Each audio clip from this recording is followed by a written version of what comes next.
Welcome to the Spare Parts Racing Podcast, your podcast for all things motorsports.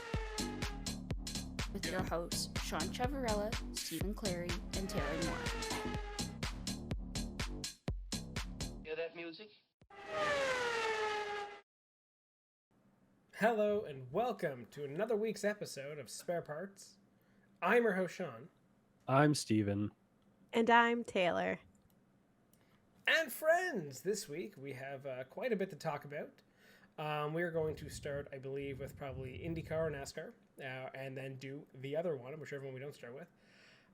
Then we also have silly season news, because, you know, signings are actually happening now, and we have stuff to talk about there. But before we get there, Taylor, I know that this weekend coming up, it is something that's very important to you. Yes, it is. So I would like you to have a second and explain to everyone why they should become a marshal.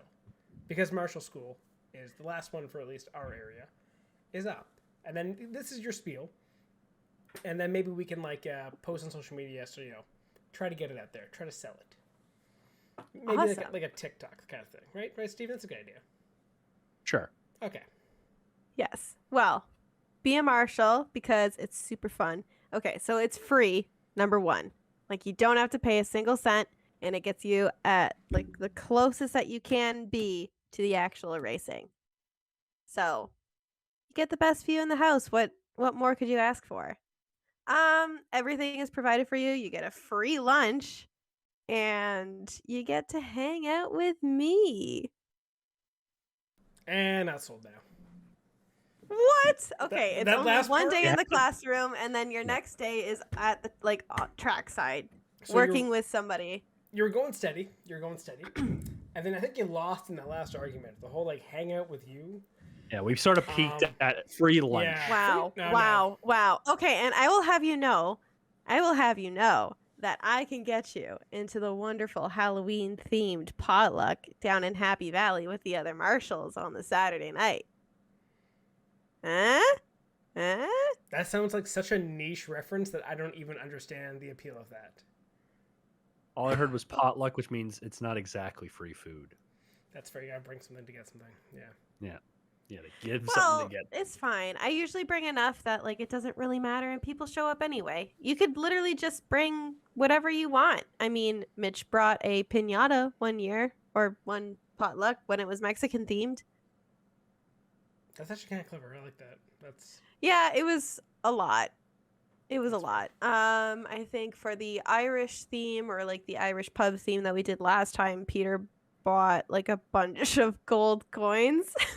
And that was it. Like the dollar That's what he store brought. little bag of Yep. gold coin chocolates. Nice. Yeah, Okay. it doesn't have to be a big thing that you bring. You just bring something, or yourselves, or napkins. Doesn't really matter. But again, it's fun. See, We like to do a lot of community stuff. We like to get to know each other. It's a fun time. What more could you ask for? You get as close to the racing as possible. I was gonna say, specifically for the marshal school at motorsports this weekend, if you ever really want to have a superiority complex and look down upon people, it is a great thing to do, because apparently they all look down upon the other track marshals all across Ontario. Hold on. If you marshal at Who motorsport, told you this? the guys that were talking, they were talking about the other tracks, like a Calabogie or a Shannonville, and those guys are all weird hillbillies out in the countryside. They're not real marshals. They don't count. Well, we also somewhat look down on the ones in the States. Look, people do things different ways, but all I'm going to say is the ones at Mosport know what they're doing. So become an MMS member. You're an Is that what it's FIA called? certified marshal.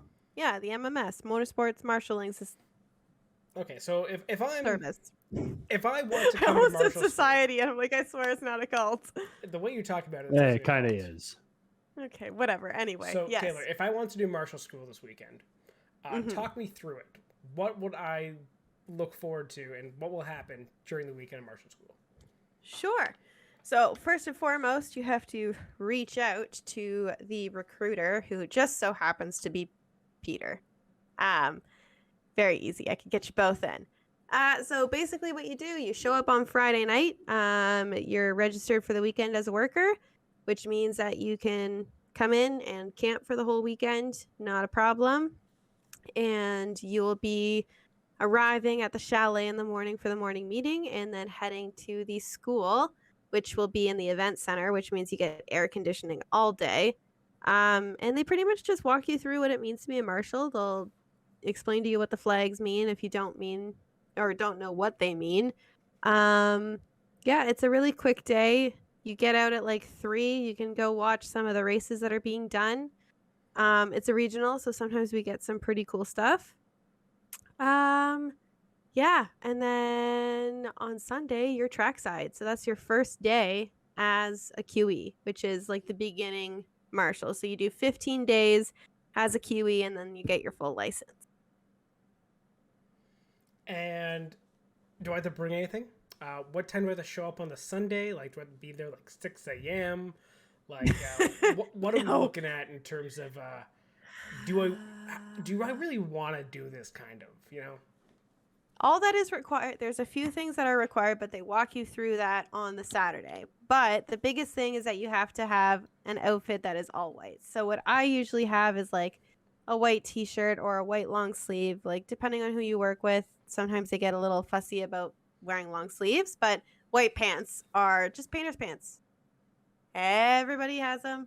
Just go to your local paint store. Easy to find. So it doesn't matter what. I can tell you, John and I are thinking the exact same joke. I don't think so. I have a really fun idea. Steven, what are you thinking? Okay. No. You don't want to hear it. Okay.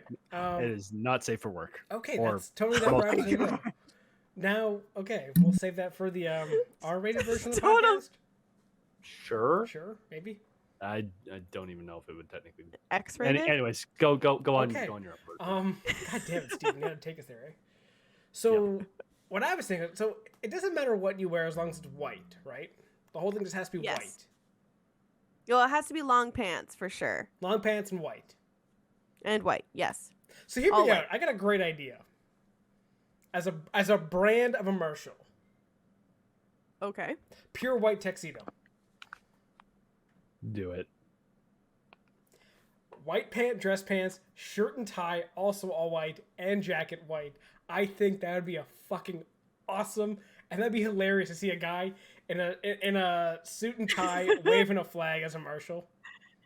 It would be pretty hilarious. I mean, like, you would definitely be like overdressed, but like, hey, you dress for success, right? You dress for success. Why not? It would go. It's white. So, yeah, you got a bucket, but yeah, you just bring gloves with you. But like all of that stuff, you kind of collect as you go along, right? Like it's not like you need a lot to start out as a marshal. You just need snacks to keep you throughout the day, water, and your whites. You get free lunch and also free pop as well for lunchtime. But yeah, like it's a really easy day and it gives you a really great taste and you can see if you want to do it. But I'm telling you, once you do it once, there's no going back. You catch the bug very quickly. Okay, I might try it this weekend, okay? I might. You should. Try it this weekend. Okay. Steven should also try it this weekend. Consider it. God, you're lame. You should try it this weekend. Consider it. Well, you have to consider it quickly because put your names on the list if you want to do it. He can consider my foot up his ass if he doesn't. Now, he knows some old talk. I'm not going to back up that threat. Exactly. Oh, you're not going to actually put your foot? Nah, more like a fist, but that's more consensual. Fair enough. Don't threaten me with a good time. Exactly. Hey. And X-rated. Exactly. Well, so was Steven's joke that he censored himself, thank God. You gotta tell yeah, but now I kind of want to hear it. Yeah, me too. After. Okay, fine. Oh, fine. Keep us in suspense. I will remember, though. So that's Marshall School, right? Is that all we kind of got for that? Yeah, but you should just try it. It's a really great time. And honestly, I don't understand how it would be a bad thing that you just get to hang out with me more. So do I have to choose watching the F1 race this weekend versus going to Marshall School? Basically. Yep. But Hmm. most of the time, you've got downtime in between sessions, so you can always check in. I can't just put my phone up and like stream it. No. Says who? You're supposed to be watching what's on the track, not I am. watching something on your phone. Also, it's very frowned upon if you have your phone out while there's cars on track. Noted. The key is you slip in the pocket, put an earbud in, you're good to go. Until you hear Someone- Brundle, then you hear Brundle yell caution, and you start throwing a yellow for no reason. Here's somebody else, safety car. What? Where? Where? Some guy slams on the brakes in the corner. Thinks there's a causing a caution. It'd be fun to have you guys at the track. That's all I'm saying. Heavy consider. Heavy consider. Good. Slash, if I don't go, I think Sarah will kill me. So I think I have to go this weekend. There you go. Yay! Yeah. Anyway, speaking of marshals, I think we should start with the Indycar race because marshals were busy at that race. Okay. Did anyone actually pay attention to the race this weekend? I know Taylor didn't because you were, I did. Because that's just par for the course. but also she was at a okay. bachelorette. So. That too. I was drunk as a skunk, so no, I did not pay attention. All I'm gonna say is how many that- glasses of wine in. All I'm gonna say is that we were also drunk for the bachelor party. We still got up and we watched the race. got a That's you point. guys. I'm just saying. Well, to be I'm fair, ju- we I'm got just- up to watch it because it was in the morning. These were afternoon races. They had to be out of the Airbnb and driving home. So That's fair. And at the spa, I was at the spa. I was getting a massage and some sort of body wrap that was a little strange, but you know what? We were relaxing. are we back Did to not have time. X-rated?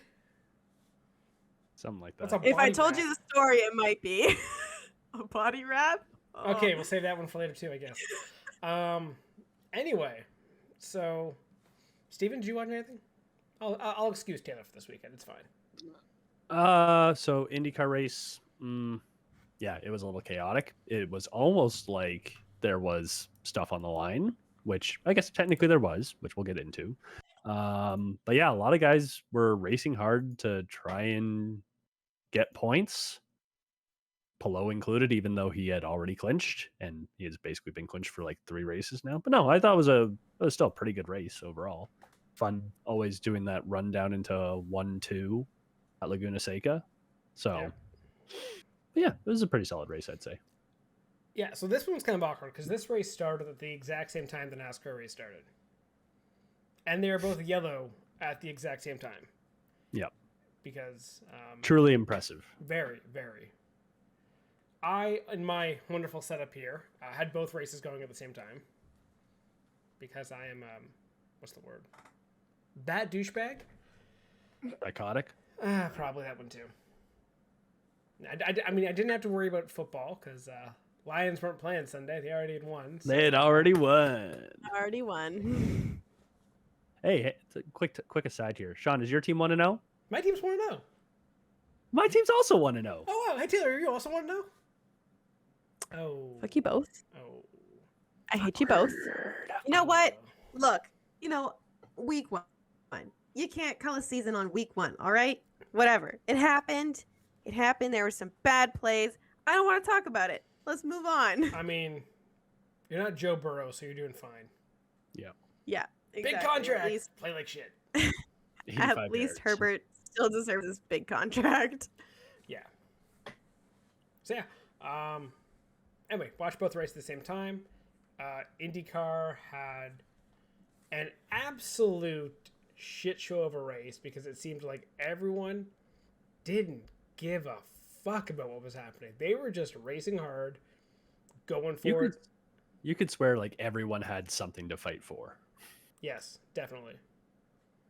And like guys are either fighting for where they are in the championship. They're fighting for bonus, like the bonus money, like the prize pool money. There's guys are fighting to get seats for next year and for sponsors. So yeah, like everyone is fighting for something. Which led to probably the fun part of the race was all the cautions and incidents. And you know what they say about cautions, Steven? Cautions breed cautions. Take a drink. Anyway, so yeah, we had a total of 8 cautions during the race. 8. 8? Yeah. Oh my gosh. They had to That's refuel the pace car. Because there are that many cautions. Yeah. Oh my gosh. How long was this race? 2 hours and 17 minutes. Yeah, it wasn't that bad actually. Okay, that's not that bad. For 8 cautions, that's not bad. Honestly, it wasn't as bad. What's more fun is the penalties, but we can go through that in a minute. So 8 cautions in the race. Strategy completely went out the window. At one point, it looked like Dixon and McLaughlin and Palou, their race was ruined because they were on the wrong strategy. Grosjean actually looked like in a great position at one point. Same with, who was it? Canapino. Canapino. So yeah, it was, you had no idea who was going to win until like 10 laps to go. It was really fun. So, in the end, when races are chaotic, what is the default setting for IndyCar? Fuel save. And if you have the fuel save, who's going to win? Don't bet against Scott Dixon. Yeah. So it is funny looking at the pit stop counter for the end of this. Dixon finishes first, 4 pit stops. Okay. McLaughlin finishes second, 5 pit stops. Okay, similar strategy. Alex Palou, 2. The fuck? Willpower 5, Ilott 6, Lundgaard 6, and then a bunch of 4s and 3s. Canapino was on a 2-stopper. Joseph Newgarden had 10. 10. The fuck? I mean, he got wrecked in the beginning, and then he wrecked later, and then he tried to repair it, and then basically in and out. Yeah. So yeah, it was a chaotic race. That is for sure. Yeah.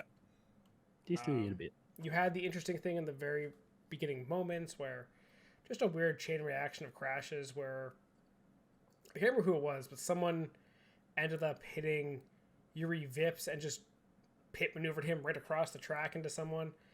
And then, like, Rahal went over to his car and, commentary is, oh, he's angry. He's fighting with him. Yeah. Rahal later on Twitter goes, no, I was asking him what the fuck just happened. It was like, you were there, and then all of a sudden you're just, turning hard right in front of me. So. By the way, it's a left-hand turn. Yeah, exactly. So, yeah, it was a fun race. Again, very unpredictable. But you also had a bunch of incidents where guys were getting into each other. So let me just give you the penalty summary for this race. So the car 45 was penalized for emergency pit service in a closed pit. Car 45 was also penalized for avoidable contact. That was with the 9, right? I think so. The 9 was penalized for avoidable contact. Right. Dixon got a penalty and still won the race. Yep. The 7 was penalized for blocking. Okay. And penalized for emergency service in a closed pit. I am fucking Christ. I can't go through all this. Oh my gosh. Do I know how many? Just say how many. We can go through the major ones. Like I know Malukas got one, which sucked because he was running really well. Trying to think of any of the other notable ones. How many were there in total? 34. Jesus. Ooh. 44 penalties? 34. Oh, 34. Still. 34 penalties. Still 34 is a lot. Yeah. See, I can't even go through all these. Bunch of drive-throughs, bunch of restart back of the field, bunch of entering pits and situations. 1, 2, 3, 4, 5, 6, 7 for avoidable contact. So guys definitely had the elbows out for this race. And all different drivers in the avoidable contact, which is kind of funny too. You could tell the elbows were going to be out this entire race the moment this was coming to green for the first time when Colton Herta got out of line, and they were like, that might be a little too soon. But they didn't call Jack Harvey for it at Road America, so I guess we're letting this go. Yep. And they didn't call Herta for it, so at least they're being consistent. I don't know if it's necessarily right or wrong, but Herta was pissed off too at one point of consistency when the yellows came out, and they came out immediately. And Mhm. Herta goes, well, last week we had a guy sit on the track, no yellow. Yeah. This week they call it immediately. Like, Well, and even this week on the first incident where there was 3 or 4 cars off track in turn 2, there was no flag immediately, and they were on the back half heading towards this corkscrew. yeah, they were going up the hill, I think, when they finally threw the yellow. Yeah, and that again, it happened in turn 2. So Yeah. And don't know what the difference was there. I don't think any of those cars were moving. Maybe one. But yeah, it was interesting. Definitely interesting race. But yeah, it was fun. Probably one of the more fun ones of the year, to be honest. And I saw a lot of people comparing that race to the NASCAR race and being like, well, the Indycar one was definitely more entertaining. Yep. NASCAR one was not the greatest. a little more tame, but Mm. anywho. But yeah. So should we talk about the NASCAR one? Because I don't really have anything else to talk about IndyCar for the race. Well, as you say, for IndyCar quickly, do you want to know who won fantasy? no. It was close. No. Oh, okay, fine. I want to save that for What? next. We're saving that for next week, so we'll do our full IndyCar season breakdown next week. Year in review. Fine. Talk about it. Okay, Taylor, you I should wanna- not be. You should not be excited about it at all. Okay, never mind. That's what I thought. Never Spoiler, mind, I don't care anymore. Taylor was 400 points behind the winner. Just saying. Ah! Oh, no. I'm just saying. I'm just saying that Oh. Steven is so eager to talk about the winner of the our IndyCar. I think I know who won. Maybe. I Who knows? think I know who won. Yeah, and I see that little smirk there too. Maybe. I don't know. Yeah, okay. Well, you we'll deal did with so that next week. poorly at the NASCAR one at whatever. Anyway, so the NASCAR race. Kansas. Kansas has produced some of the more fun racing in the last few years. However, also has produced the same winner, I think, 3 to 4 times. Okay. So Tyler Reddick has done very well at Kansas the last few years. And again, won this race. However, Right. he was not going to win this race. No, he caught his owner No? sleeping. Yeah.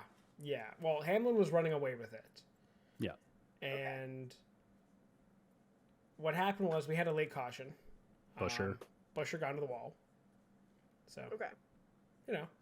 Typical, late cautions happen. Guys running harder at the end of a race.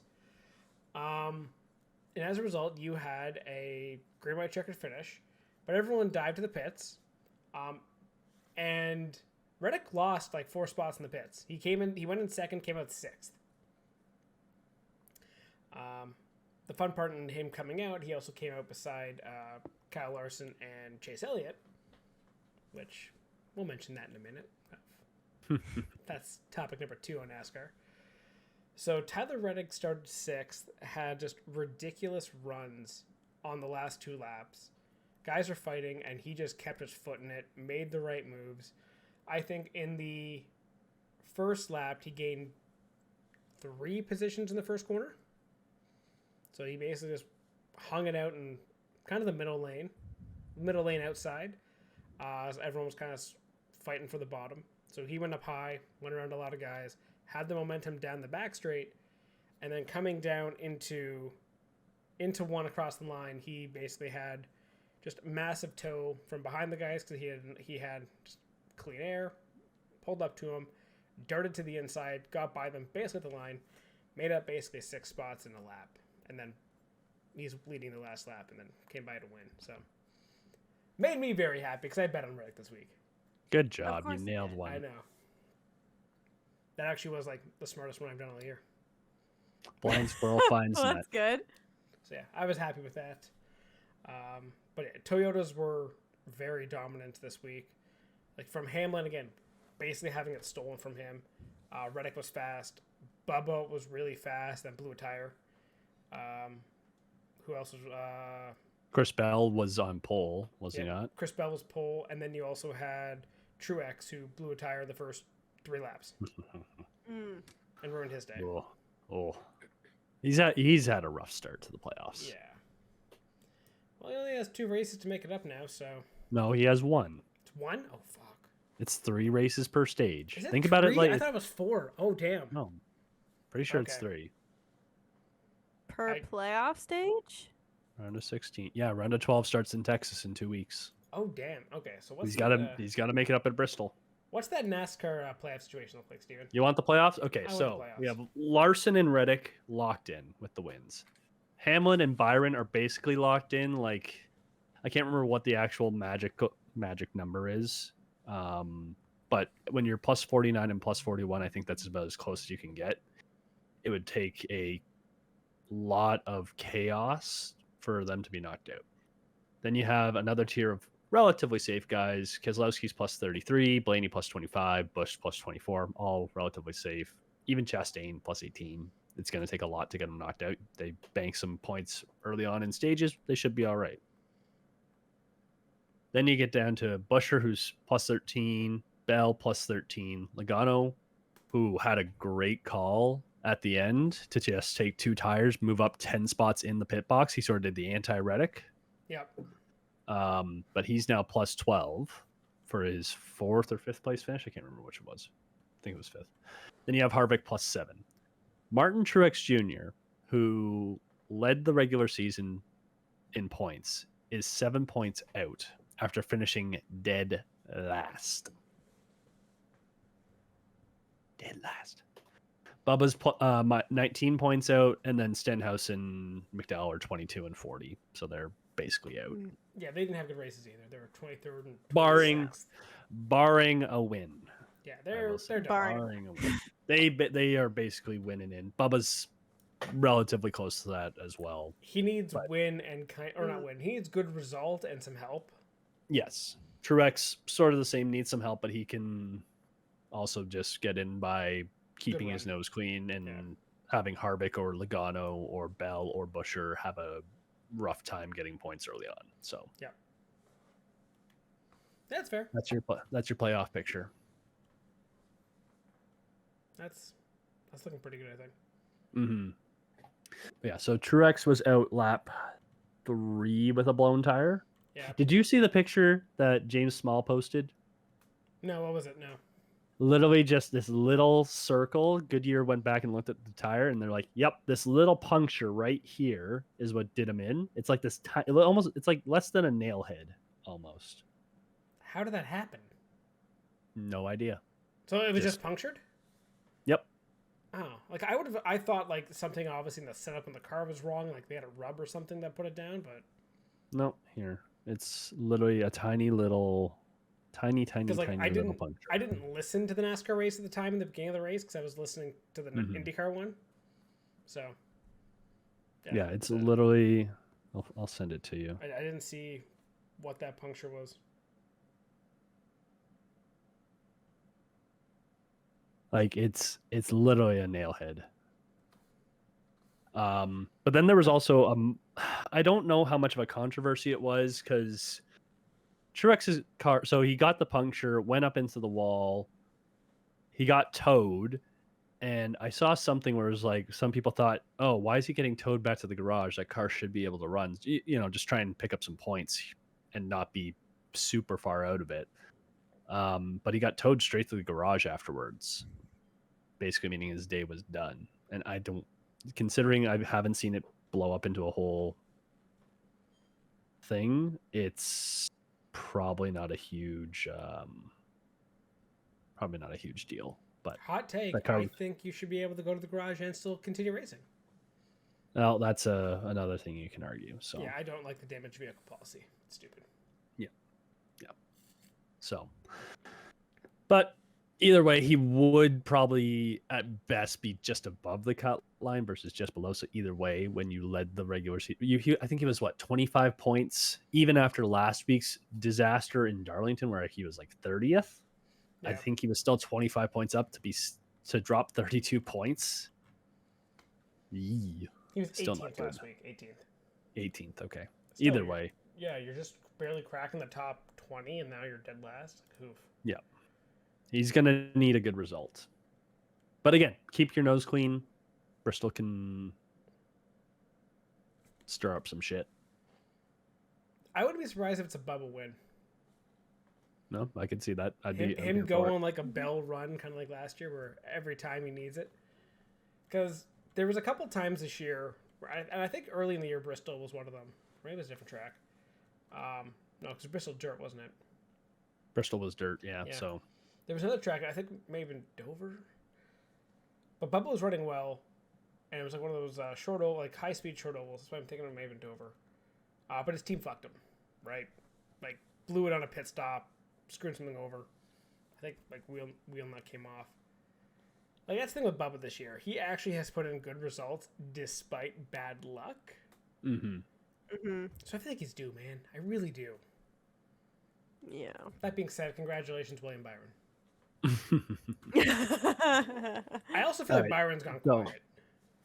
Yep. But like him and Like Hamlin. his first half season, he was top Yeah. 5 guaranteed. Yep. Yeah.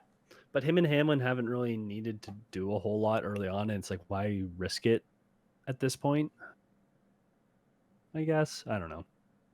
I think we should also examine the playoffs and be like, if you're hot in the beginning of the year, do you not do as well towards the end because you're not trying as much because you don't need to? Like, That would be interesting because one of the things that got brought up with Truex being where he is like Harvick did the same thing like 2 years ago, where he Yeah. was like a top point scorer and then bowed out after the round of 12. no, like 2 or 3 years ago, yeah, Harvick was like the best driver. Yeah. He couldn't lose, and then just didn't make a championship. Yep. It happens, So whack. NASCAR is so whack. but it gets us talking. It does. True. Very true. It's entertainment. It's not great racing value, but we're talking about it. So, yeah. It's just the structure. That's all it is. The structure of the championship is what throws me off so much. I think that's a valid criticism, really. Mm-hmm. And it's a popular criticism, I guess. Yeah, Mm. Well, that's so- true. It's a new, unique championship in regards to motorsports. It is. Mhm. So you have to give it that. Yeah.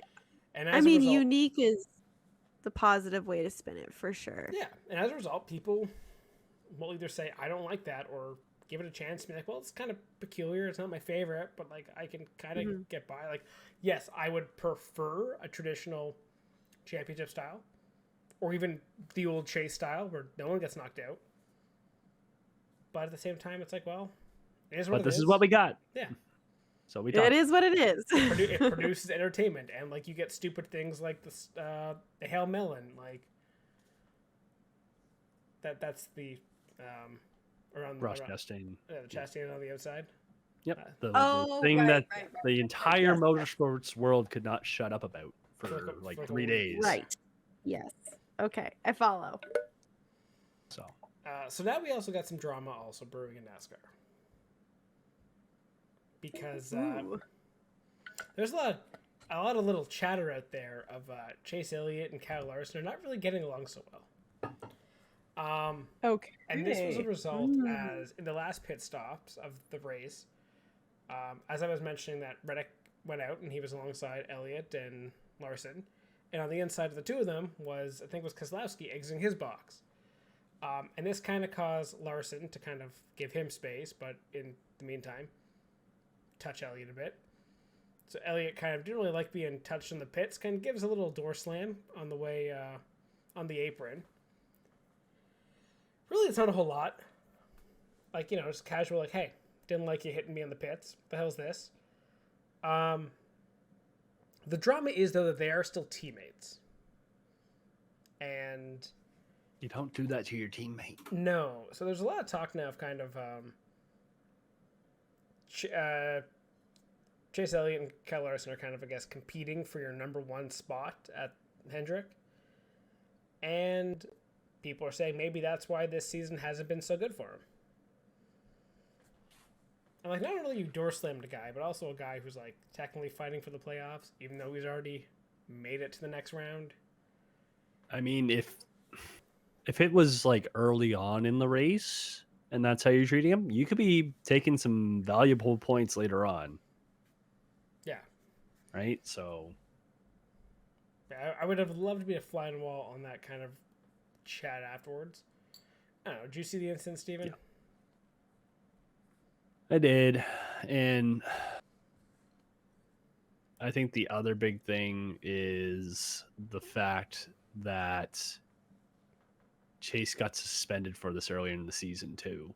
So it's just like he's got the red mist, don't care who it is. If I feel like you're disrespecting me, I'm going to slam you.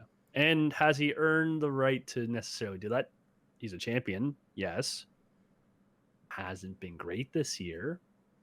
So I'd say probably not. But either way, you shouldn't be doing that to your teammate. That should be the main focus here. You don't do that to your teammate unless he's like royally screwing you over, playoffs or not. But I don't think that's really what happened with this situation. So I don't see it as a failure of the drivers. If I'm in Chase Elliott's situation, I'm on the pits and I get door slammed by a car on the inside. He's pulling out and he hits me. Yeah, I'm going to be like, what the fuck's that? And yeah, I might give him a tap on the way out. That's kind of how I am. And to be like, hey, what the hell? The failure really isn't the team. And on the spotters to be like, yo, your teammate did that. He didn't mean to, Yeah. Everybody chill the fuck out. He had a guy come on the inside. He had to avoid him, so he accidentally got into you, But obviously that didn't get relayed. There was nothing that was like explained to him of, hey, that was, incidental contact. It's not like he's trying to like do anything. It's just, hey, he just touched you. So I think to slam him, again, it's not even a slam, but like, to give him a little, hey, what the hell, little touch, little rub, if you may say, just rub your teammate a little. Yeah, just rub your teammate a little low. Are we going back to X-rated? No, not at all. Not at all. So to do that, definitely is a little far, but I don't really think it's that much issue. I kind of think a lot of fans are blowing it a little more out of proportion with the whole, is there a rivalry brewing here? Mm-hmm. It could also just be a frustration of Chase Elliott on a season as a whole. Doesn't mean he hates the guy. Doesn't mean he's like stealing a spot or something. At the end of the day, Chase Elliott's still the most popular driver in NASCAR. He is. Yeah. And when he's actually on the track, he is still one of the best drivers out there. If he doesn't miss 7 races between injury and suspension, he's probably in the playoffs one way or another because he was recording top 5s throughout the year. He almost made it on points without that. Without 7 races. Yeah. So, and he was doing that after Hendrick had their run at the beginning of the season because they sort of fell off afterwards. Yeah, he wasn't even there. Byron. Yeah. So yeah, it is what it is. I think people should chill on it. Fair. So that it for NASCAR? I think so. What else we got in the news for this week? Anyone got anything? What was it? Malukas is going to McLaren, right? Oh yeah. Fuck. For silly season. Rosenquist is going to Meyer Shank, right? I like that move for him. I think that's good. Okay, so for who? At McLaren, that's Pato and Malukas. Pato, Malukas, and Rossi. So you're gonna have the 2 fun guys and Rossi. I actually love the Rossi. I'm gonna say fucking attitude. It's like just that's pure business. So yeah, I guess for silly season updates. So Arrow is done. You have Pato, Malukas, Rossi, as we said. Penske's done. You got Power, McLaughlin, Newgarden. Ganassi's done because Armstrong also got announced as full time. Yep, which I think is right. A good Yes. Yep. For them. Yep. So you got Armstrong, Dixon, Pillow, Linus Lundqvist. So you have IMSA champion. So 6-time IndyCar champion, 2-time IndyCar champion, and Rookie of the Year. Ganassi is, I think, the powerhouse right now in IndyCar. It's stacked. It is. Like, at least with the... even when he had Ericsson, he still had a Indy 500 winner. Like, that's true. Listen now. So after the whole Pillow drama, it was confirmed that he's just remaining at Ganassi? Did I miss something? Chip said on broadcast he will be driving for us next year. I don't know if there's a contract, but it's Chip Ganassi. You don't really. Yeah, the man is like. Yeah. I guess you just gotta take his word for it. But okay, because I was mistracked or like what the news was with Pillow, because like with the whole situation. But okay, cool. So basically, we could just assume that he's gonna be at Chip Ganassi next year. Ray Hall is only guy confirmed is actually Lundgaard. Though Interesting. I'm gonna say it's a safe bet to say Graham's back there. Yeah, Probably. Probably. Where else is he gonna go? Yeah. Like realistically, none of the big teams want you. You gonna go take a lateral move to go to Ed Carpenter, nah, Dale Coyne, eh, AJ Foyt, Yonkos? definitely not. Yeah, I think Graham's staying there. Andretti, you have Herta, Kirkwood, Ericsson. Might go down to 3 cars, and this weekend may have even confirmed that because they lost a lot of money. To possible shenanigans. Okay, possible shenanigans, but also possible shit driver. That too. Like, so, Devlin DiFrancesco in the final stage of the race had a gearbox issue. They were trying to kind of let him pedal around. I think he needed to pass like one more car to get like one more point it was to get him into the spot, like the last winner circle spot to get basically more money. He didn't do that. So he was the last car not in the winner circle, which I think changes like your payout from like $700,000, like $1.3 million, I think it was.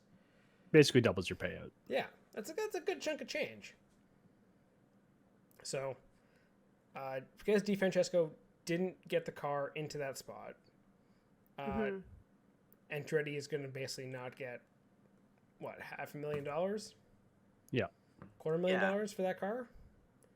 So unless someone's bringing some serious sponsorship, I think, to that car, yeah, it's, I don't think Andretti is going to bring a 4th car next year.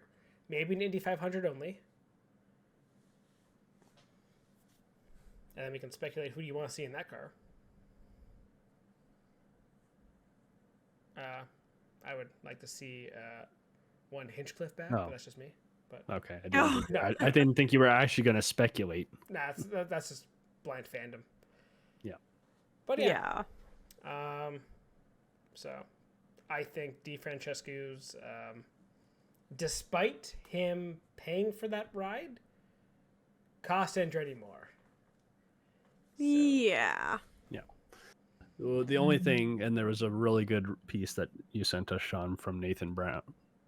And there seems to be, because his car was slow, so the reason he had a gearbox issue was because of him losing it and hitting Malukas, right?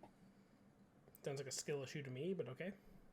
Yeah. He lost it battling him through 3, regardless if it's a skill issue or not. Anywho, so there was a competitive speed rule, and where the story sort of divides, because he was having trouble hitting that competitive speed, is that it sounds like on one of the last laps, and the Andretti team says he wasn't, or that the IndyCar called him in. And IndyCar seems to be saying, no, we didn't call him in. But then Andretti says, you did call us in, and then you didn't let us get back out. Okay. And I guess somewhere in all this is where DiFrancesco could have made a pass, I think, on Newgarden, who I think Newgarden was in the pits at this point. Yes. So literally it was, if he drove down the pit lane for the checkered, he would have gotten the point he needed to get that extra money. Yeah. So that's where the stories divide. But to be fair, I think IndyCar parked him. If they did say call him in, don't let him go. You're done. You're a danger out there. Your car is obviously not in a good condition because it's broken. Yeah, you get a meatball flag and you go home. Yeah. I don't see anything wrong with that call. Yep.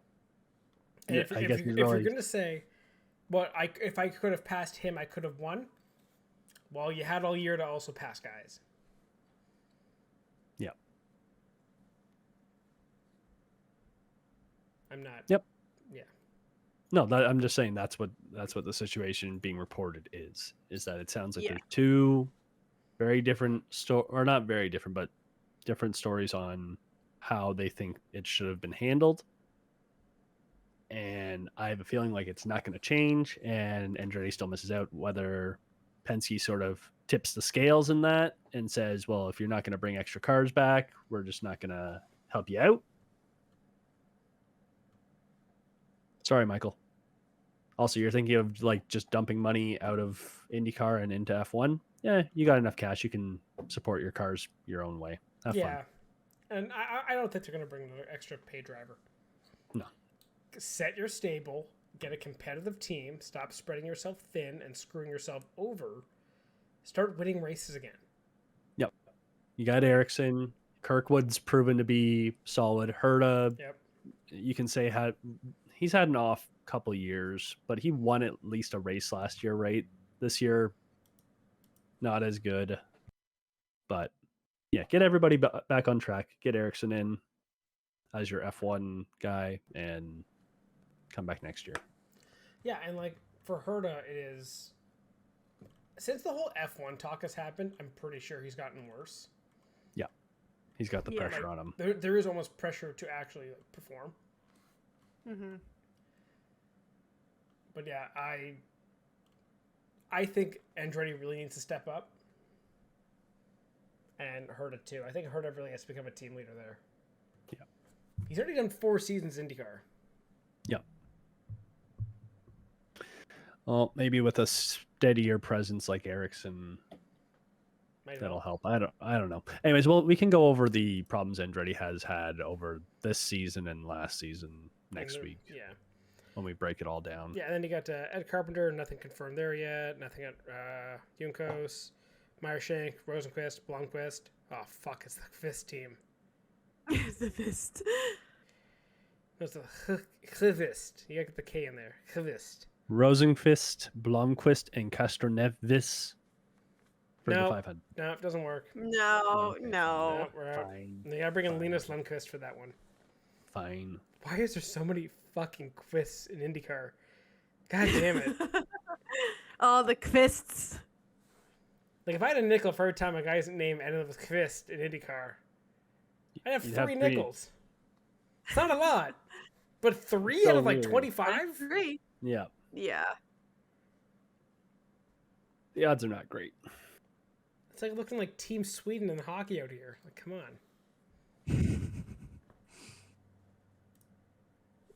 I'm just saying.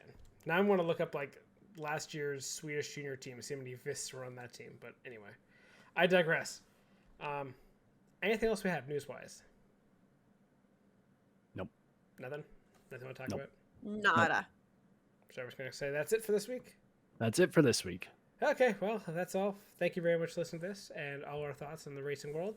We'll be back next week with a brand new episode, probably Tuesday. Thank you for and tuning goodbye. in to the Spare Parts Racing Podcast. Remember to subscribe so you don't miss an episode, and follow the show on Twitter at Spare Parts Racing. That's Spare Parts RACIN, and on TikTok at Spare Parts Pod. Follow the hosts at Sean Chavarella, at Stephen Clary, and at Tay Moore.